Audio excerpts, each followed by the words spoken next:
E agora sim a gente chega na questão da Alemanha, porque aparentemente o gigante alemão acordou e cansou da Europa. Essa fala é de um parlamentar alemão, porque a Alemanha, nos últimos meses, e a gente também já repercutiu isso aqui, vem debatendo muito a falta de relevância da Alemanha nos grandes conflitos. A Alemanha acusa a União Europeia de ser fraca, a Alemanha acusa o Macron, inclusive, de querer liderar o bloco, quando diz que eles mesmos são países, eles, França, um país fraco para lidar com isso. Isso me lembra, e eu me recordo desse vídeo várias vezes, de uma entrevista com o primeiro-ministro da Polônia, quando foi questionado por uma repórter francesa sobre a questão de não aceitarem imigrantes na Polônia. E ela questiona ele em tom ríspido. A Polônia vai manter essa posição de não aceitar imigrantes? E ele diz, calmamente, apesar de firme, que eles não estão interessados nesse assunto. Ele falou, isso não é um debate interno. Esse tipo de coisa a gente só ouve de fora. Como você, repórter, que está vindo aqui perguntar. E vocês, França, deveriam estar preocupados com isso. E essa fala tem mais ou menos uns 6 meses. E o mundo pode eclodir em guerra a qualquer momento. Nós estamos sempre a um pavio de uma guerra. E vocês estão preocupados com imigração. A gente está querendo se preocupar com possíveis guerras de verdade. E ele completa dizendo uma coisa que eu sempre me recordo também. Ele diz o seguinte, o fato de você estar me perguntando sobre isso já mostra como isso é preocupante. E eu lembro disso sempre que vejo bombar alguma notícia aqui no Brasil, sei lá, sobre viralizar alguma coisa sobre linguagem neutra. E aí isso aí toma os tabloides, o Big Brother agora, olha o que está acontecendo com o mundo. E aí o que mais hypa no Brasil é o Big Brother, ou alguma notícia dessas. Então, esse cenário da Alemanha acontece e a Alemanha começa a tomar providências. A primeira delas foi a União Europeia começou a decidir um grande acordo econômico com a Índia. Por que com a Índia? Porque a Índia ela já foi mais pró-Ocidente, mais pró-Estados Unidos. Nesse momento ela está meio que para os dois lados. A Índia tem um PIB gigantesco, tem uma força militar gigantesca, está no top 5 dos países ali relevantes para esse cenário. Muito do seu povo vive na miséria, mas ainda assim eles têm força militar e força econômica, inclusive espacial. Eles estão mais à frente de pesquisas espaciais do que a gente aqui no Brasil. Nesse cenário, a Alemanha quer tomar a frente. O chanceler alemão quer tomar a frente. Eles querem que a Europa a União Europeia faça um grande acordo com a Índia para que eles possam ter livre comércio e que disso venham várias outras coisas. A Alemanha acredita que a Europa precisa voltar a ter relevância e está tomando a frente disso. Carcará, como é que você vê essa questão aí? Lembrando que na Alemanha sempre há o debate de tudo que aconteceu na Segunda Guerra e justamente por isso é uma grande preocupação que a Alemanha volte a ter um grande poder militar. Mas é o que a gente está vendo. Se ninguém fizer nada, a Europa vai ficar para trás. Camarada, futuro da União Europeia. Começou com a Inglaterra, fez o Brexit, ou seja, a Bretanha fora da União Europeia. A Polônia não suporta os europeus, cara. Apesar de eles serem europeus, tá como europeus, eles não se sentem um europeu tipo inglês, francês, espanhol, português. Esses caras são extremamente separatistas na política deles de segregação. O povo polonês é muito puro, é um povo muito fechado. Inclusive, a Polônia é o único país do planeta que, dentro da Constituição, diz que Cristo Jesus é o patrono da pátria.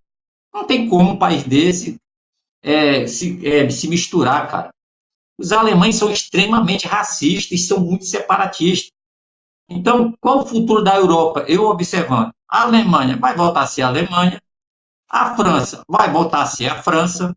A Polônia já é Polônia, está na Europa, mas só por dizer, porque ele não participa dessas políticas babacas deles. A Hungria não quer papo com a União Europeia, não quer. O Orbán, porra, é pirado, não concorda com nada. Ele fala que é assumidamente a favor dos russos, ele fala que a Rússia foi sacaneada, sacanearam a Rússia, e com isso destruiu, inclusive, a economia da Hungria. Então, a Alemanha está chegando a essa conclusão, cara, a lacração assumiu a União Europeia, liderado por Bruxelas, né, onde fica lá a sede da União Europeia e da OTAN, começou lacração para tudo que é lado, já faz 50 anos desse socialismozinho babaca, de paz e amor, esse corpo é meu, eu me sinto menina e sou menina agora, eu me sinto um cavalo, agora eu sou um cavalo, essa porra identitária doida aí. Irmão, ninguém suporta mais, cara. Chegou um nível tão nojento com essa agenda woke e essa porra toda, que os alemães radicais, que são os nazistas, que é o movimento que existe lá, eles vão acabar vencendo a eleição. E se eles vencerem a eleição, eles vão meter a porrada para cima. Entendeu? O que é que o Macron faz? O Macron é a porta, a Alemanha, a França é a porta de entrada da sacanagem. Ele liberou a política de vistos, e pode entrar quem quiser lá na Europa pela França. Pô. E outra coisa, chegar lá um dessas pessoas que vem de outro país e se infiltra na França, recebe salário, bolsa disso, bolsa maconha, bolsa do que quiser. E o francês tem que se arrebentar para trabalhar, pagar imposto, para sustentar uma multidão de africanos, muçulmanos, que tomaram conta da França com essas invasões aí. Entendeu? É 10 por 1. E o Macron, ele é a favor. Tem foto dele beijando o negão, beijando na boca, abraçado com o negão, quase nua. Cara, uma esculhambação foda. Então, esse nível aí. Então, os alemães, cara, chegaram para meu irmão. Os ingleses já meteram o pé e os britânicos são os britânicos, meu irmão. Os caras são milenários. Os anglo-saxões, né? Os gauleses, que são os franceses, nunca se sentiram bem dentro da Europa, porra, nem dentro da OTAN. Eles fazem parte da OTAN tipo assim, não tinha o que fazer, aí eles se tornaram membros da OTAN, os franceses, mas na marca, o Charles de Gaulle, por ele, destruíram a porra da Europa. Ele é pirado com a política que estava indo, isso naquele tempo, hein, cara? Isso naquele tempo do Charles de Gaulle. Puto pra caramba. Aí os iugoslavos, o pessoal dos Balcãs, não tem nada a ver, meu irmão, com esse identitarismo europeu. Estão mais ligados com os russos. Os Balcãs são eslavos, a maioria deles, eles falam russo e falam outro idioma. Então a Europa é um colchão de retalho. E a Polônia é o país que está mais se afastando na velocidade gigantesca de todos. A Turquia, o que é que a Turquia tem a ver com o pensamento europeu ocidental? Nada. Ela está mais para... O povo turco é um povo extremamente diferenciado dos europeus, pô. Apesar de ser um país eurasiático. Uma partezinha está dentro da Istambul, está um pouquinho dentro da Europa, o resto está lá na Ásia. Nada. O que é que os búlgaros têm a ver com essa Europa? Nada, mas está dentro da Europa. Os romenos, o povo romeno, a terra do conde Drácula. Nada. A Europa virou um puxadinho ali da França, da Inglaterra e de Bruxelas. Aquela lacração do caralho, que pegaram tudo isso, virou um pacotão social do século XXI, né? E pronto, se tornou irrelevante perante o mundo. Aí o Trump, vendo isso, meu irmão, não quero papo com vocês, eu não vou mais bancar vocês pra porra nenhuma, vou tomar a Groenlândia. Ou o Putin, vocês querem guerra, então vamos sair na porrada. A Alemanha agora, viu, caraca, fiz merda. A gente tava lá de boa aqui, Rússia, Ucrânia, todo mundo apoia esta merda, agora eu vi que eu fiquei feito um idiota aqui, gastando meu dinheiro, o Macron ficar fazendo lacração, levando multidões de invasores para dentro da Europa, pô. A França está sem domínio, sem controle. Pô. Não sei como é que eles vão fazer para se livrar das multidões de imigrantes ilegais que o Macron recebe de braço aberto, um beijo na boca. Então, meu amigo, o que a Alemanha está fazendo? Voltando a ser a Alemanha. E se a Alemanha voltar a ser potência militar? Não vai ser como foi na Segunda Guerra, não vai, pode acreditar. Vai ser forte, muito forte, mas a Polônia vai estar do lado. A Rússia vai estar do lado. A França, que foi invadida, tem arma nuclear, a Alemanha não. O maior exército da Europa é da França, o mais preparado. E o convencional da Turquia e da Polônia, sabe, senhor? Então a Alemanha, para chegar lá, vai demorar para caralho. Muito, muito, muito. E quando chegar lá, vai ser simplesmente só mais um grande país com poder convencional. Nada mais do que isso. Entendeu? Isso que vai acontecer. Por enquanto, a Alemanha não é mais porra nenhuma, nem a Inglaterra, nem exército tem direito. Virou uma bagunça. Quem está sustentando a Europa militarmente é a França. Apesar do Macron ser esse Zé Ruela, mas ele mantém a política de Estado em cima e em dias. Isso aí todo o governo francês faz, porque ele sabe que tem a dissuasão nuclear e a França é muito nariz em pé, né? Não quer depender de ninguém. E a França realmente é uma potência dentro da Europa. Valeu, meu amigo. Muito bom, Carcará. Júlio Roque, queria te ouvir aí sobre essa questão aí da Europa, dessas falas, desse surgimento, puxando aí questões aí como o Carcará já falou, né? A França tem sua relevância nesse cenário, não por causa do governo atual, mas porque tem essa força aí centenária. Mas, enfim, queria te ouvir. Bem, Eric, a Alemanha vem perdendo poder militar, poder de dissuasão há muito tempo, né? A gente já vem comentando aqui que após ali o governo de Angela Merkel, e inclusive o governo dela, foi totalmente desarmamentista. E aí a gente entra, inclusive, nas pautas que conversamos anteriormente. Esse globalismo maldito anti-arma, anti-violência, anti-tudo, jogou a Alemanha num patamar de quase que uma polícia europeia. E agora eles estão tentando correr atrás porque já sabem do prejuízo. A invasão em massa, né, de imigrantes, principalmente muçulmanos oriundos da África, está simplesmente tornando a vida do alemão uma vida completamente difícil. E com isso aumenta os guetos, a violência e tudo mais. E com esse conglomerado, né, esse caldeirão, você tem também a diminuição das Forças Armadas. Algumas unidades foram até extintas. A diminuição não só das armas, como dos militares, do número de militares. A Alemanha sempre foi conhecida por ótimos equipamentos. Não quero fazer jabá aqui de nada, mas falar da HK e falar de armas e não falar da HK é simplesmente impossível. Uma fábrica alemã de armas magnífica.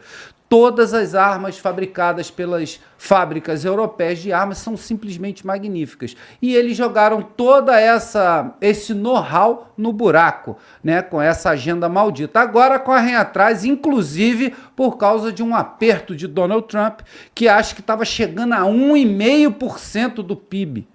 Se a pauta mundial hoje em dia para se defender dos males que acontecem na atualidade é de 5%, você gasta 1,5%, você está praticamente cagando para a defesa do seu país. E era isso que estava acontecendo. Agora vem Donald Trump com um pronunciamento pedindo para que todos, pedindo não, praticamente dando uma ordem, porque os Estados Unidos têm uma grande relevância, né, na defesa da Europa, junto com a OTAN. Então, ele pede que os países aumentem no mínimo para 3%, já projetando para 5% do PIB das Forças Armadas. Então, viram que não funciona, não foi só a propaganda, né, de algumas fábricas de carro que caíram nessa de fazer a propaganda woke e as vendas foram lá embaixo. Então, não foi só, né, as montadoras de carro, foi sim a soberania e a defesa da Alemanha, grande Eric.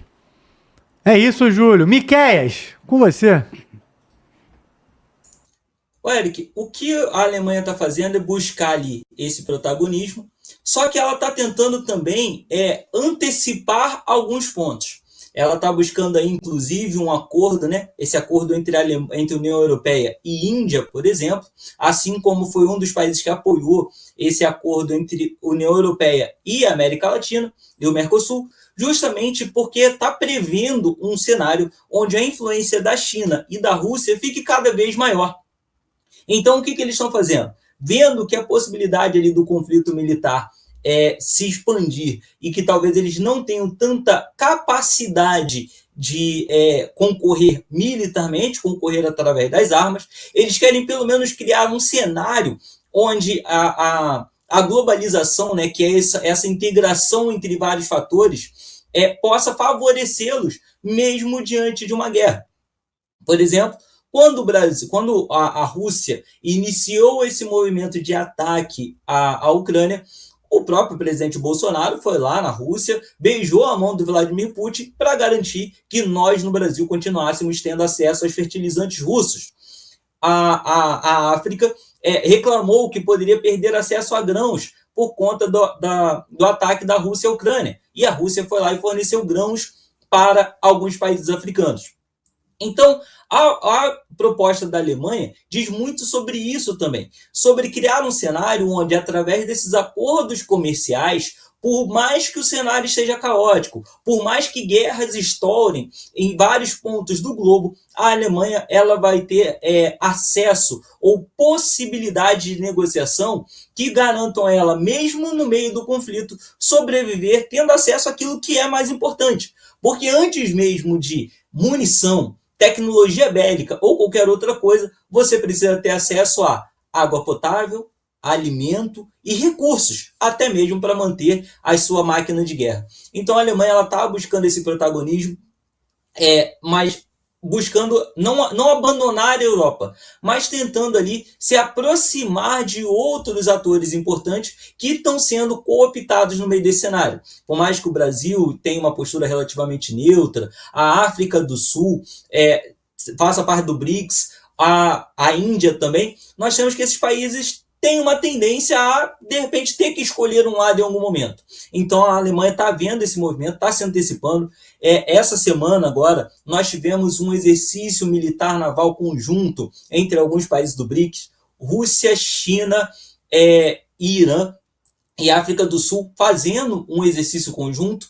Então, a Alemanha olha e fala assim, cara, beleza, mas eu preciso de algum recurso da África do Sul, eu preciso de recursos da Índia, então não posso me afastar do BRICS. Eu preciso, apesar de todos os meus vizinhos aqui estarem querendo treta, estarem buscando essa confusão, eu vou me aproximar sim, independente do que eles falarem. Porque no final, não são as munições que te mantêm vivo. A munição te defende e te ajuda a atacar, mas o que te mantém vivo é ter comida no prato. E a Alemanha não é um país hoje em condições de, se tudo der merda, eles fecham suas fronteiras e vivem lá da plantação de batatas. Não é assim que funciona. A Alemanha precisa, sim, expandir essa sua influência global no campo comercial para garantir, na Terceira Guerra, que está se aproximando, essa Terceira Guerra Mundial está cada vez mais próxima, ela ter como continuar sobrevivendo através desses acordos comerciais.